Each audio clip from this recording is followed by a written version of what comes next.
បានធ្វើកឋិនអានិសង្ឃមានប្រាជ្ញាវិញ្ញាណមួមុតឃ្លាវខ្លាសំបល់ថ្លាល្អរូបស្អាតសង្ហាសុសន្តានណា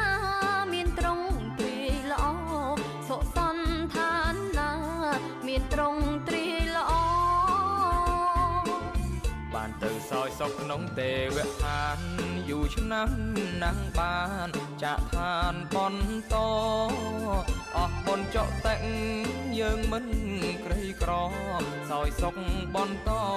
យំខ្ពង់ខ្ពង់អើយសោយសុខបន្តយុគ